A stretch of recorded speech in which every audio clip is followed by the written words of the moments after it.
Hi there, sweet friends. How are you? This is Miss Michael, and I'm back to share another story with you. But before we get started reading, I want to take just a second, like always, to share a good thing with you all. So my good thing for this week is that my family and I have been talking about starting our own garden in my backyard once again this year.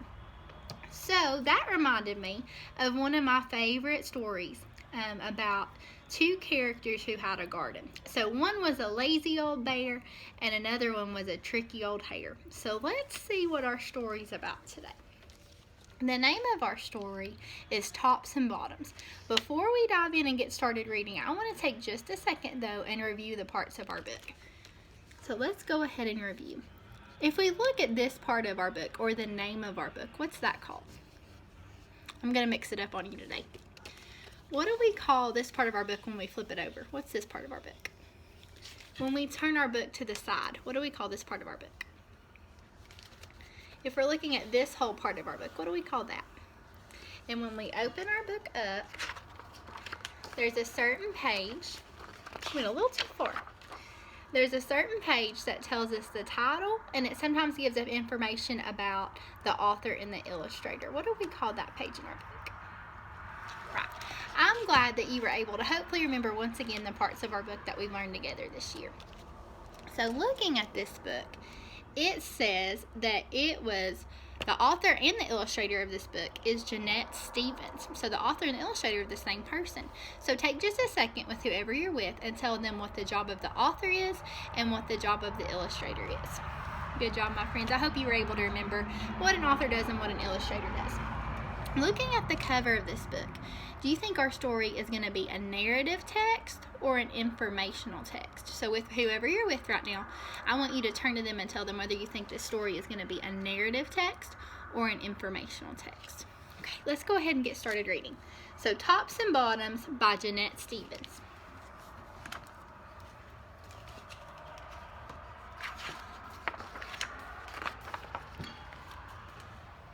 Once upon a time, there lived a very lazy bear who had lots of money and lots of land.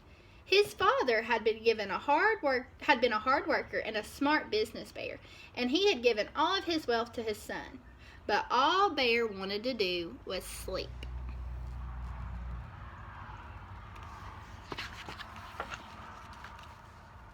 Not far down the road lived a hare.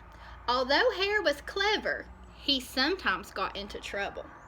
He had once owned land too, but now he had nothing. He had lost a risky bet with a tortoise and had sold all of his land to Bear to pay off the debt. Hare and his family were in very bad shape. "The children are so hungry, Father Hare.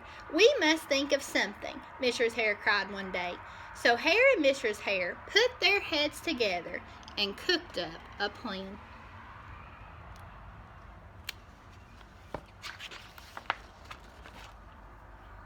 The next day, Hare hopped down the road to Bear's house.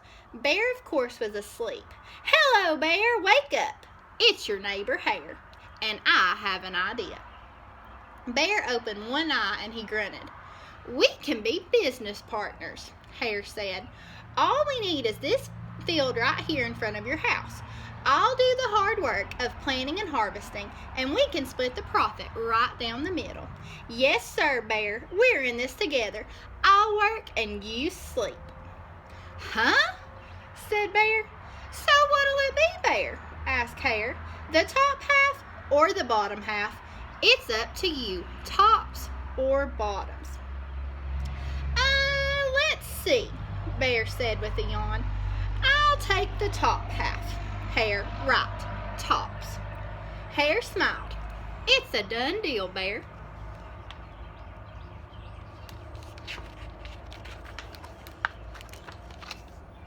So Bear went back to sleep, and Hare and his family went to work.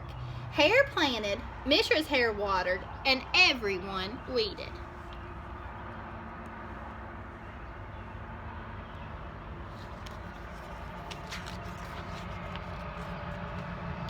Bear slept as the crops grew.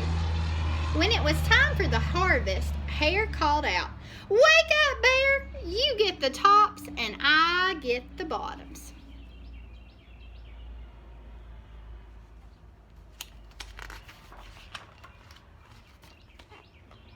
Hare and his family dug up the carrots, the radishes, and the beets.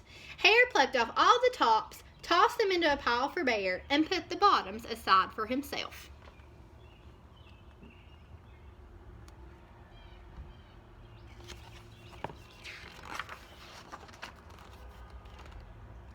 Bear stared at his pile. But Hare, all the best parts are in your half. You chose the tops, Hare said. Now, Hare, you've tricked me. You plant this field again, and this season I want the bottoms. Hare agreed. It's a done deal, Bear.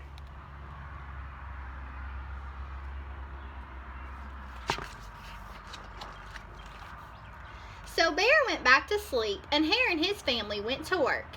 They planted, watered, and weeded.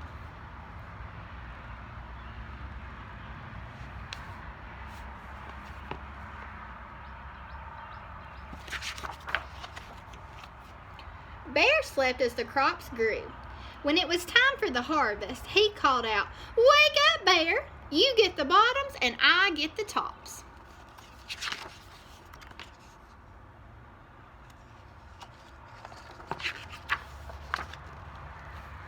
Hare and his family gathered up the lettuce, the broccoli, and the celery.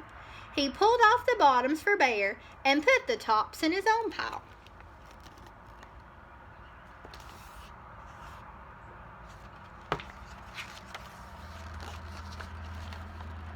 Bear looked down at his pile and scowled.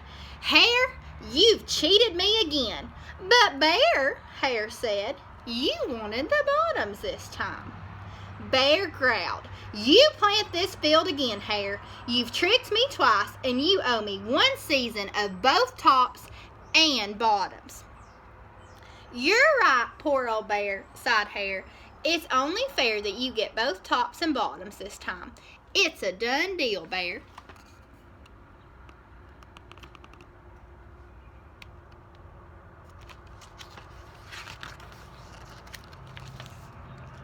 So Bear went back to sleep, and Hare and his family went to work. They planted, watered, and weeded, then watered and weeded some more.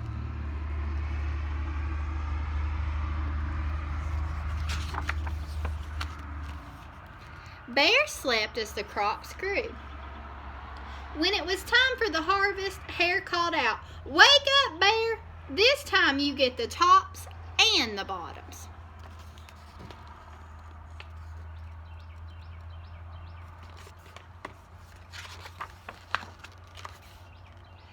There in front of Bear's house lay a high field of corn. Hare and his family yanked up every corn stalk. Hare tugged off the roots at the bottom and the tassels at the top and put them in a pile for Bear. Then he carefully collected the ears of corn in the middle and placed them in his own pile. Bear rubbed his eyes and watched. "See, Bear, you get the tops and the bottoms. I get the middles." "Yes, sir, Bear. It's a done deal."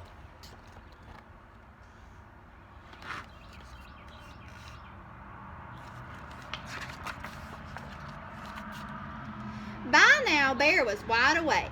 "That's it, Hare," he hollered. "From now on, I'll plant my own crops and take the tops, the bottoms, and the middles." Hare and his family scooped up the corn and hopped down the road toward home.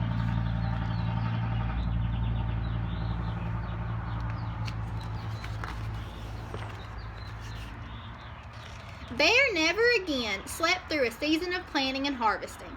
Hare bought back his land with the profit from the crops, and he and Mrs. Hare opened up a vegetable stand. And although Hare and Bear learned to live happily as neighbors, they never became business partners again.